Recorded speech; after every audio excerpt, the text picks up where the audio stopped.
سلام دوستان، اینک آغاز میکنیم درس چهارمی آناتومیا.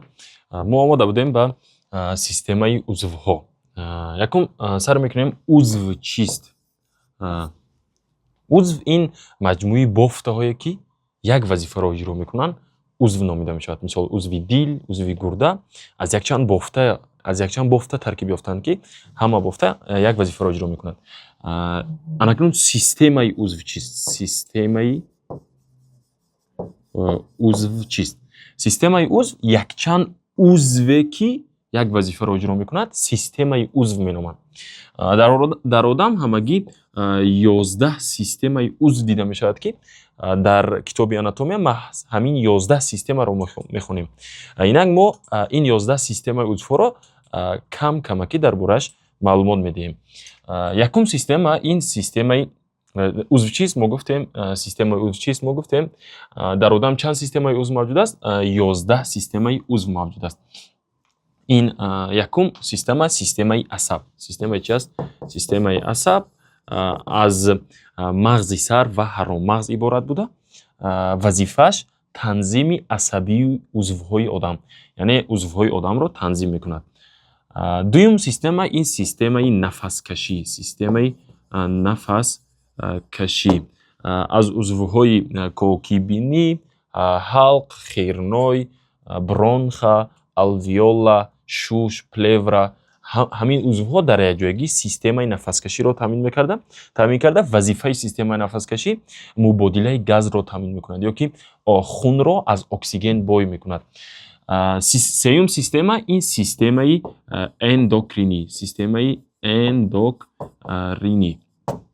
سیستم اندوکرینی از عضوهای از غدودهای هیپوتالاموس، هیپوفیز، غدود سیپرشک، غدود تیموس یا دوشاخه، غدود بالای گرده، غدود زیر معده، غدودهای جنسی در یک جایگی این عضوها سیستم اندوکرینی را تشکیل میدهند که وظیفش تنظیم گومورلی عضوها. سیستم عصب تنظیم عصبی عضوها، سیستم اندوکرینی تنظیم گومورلی عضوها. چهارم سیستم این سیستمای تکیه و حرکت. سیستمای تکیه و حرکت.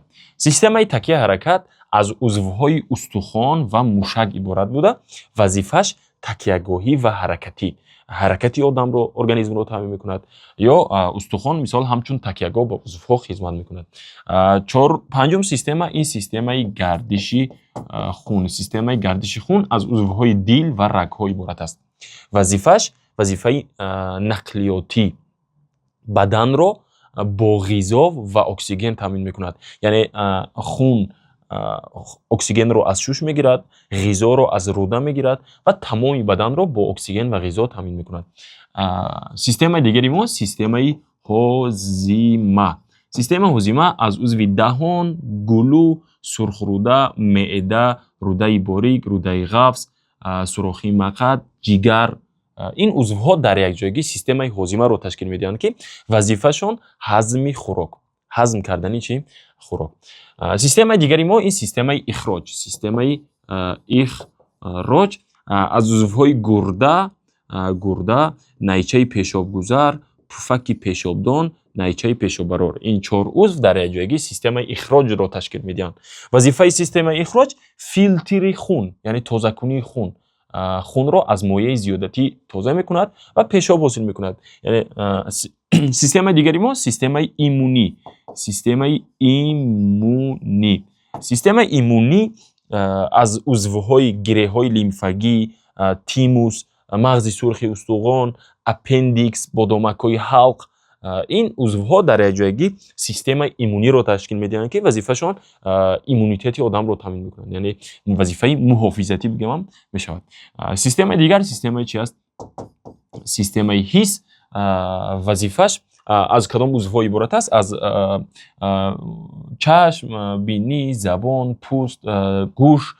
این عضوها در جایگی سیستم حس رو، سیستم سنسوری رو تشکیل میدهند که وظیفش علاقمند کنی ارگانیسم به محیط بیرونه، یعنی انگیزش رو قبول میکند، از محیط بیرونه اخبارات رو قبول میکند. خلاصه ما بغیر از این سیستم ها با داریم سیستم چی؟ سیستم جنسی. سیستم جنسی дарси пурраро метавонед аз телеграм-канали мо дастрас намоед. Ссилкаи он дар описания гузошта шудааст.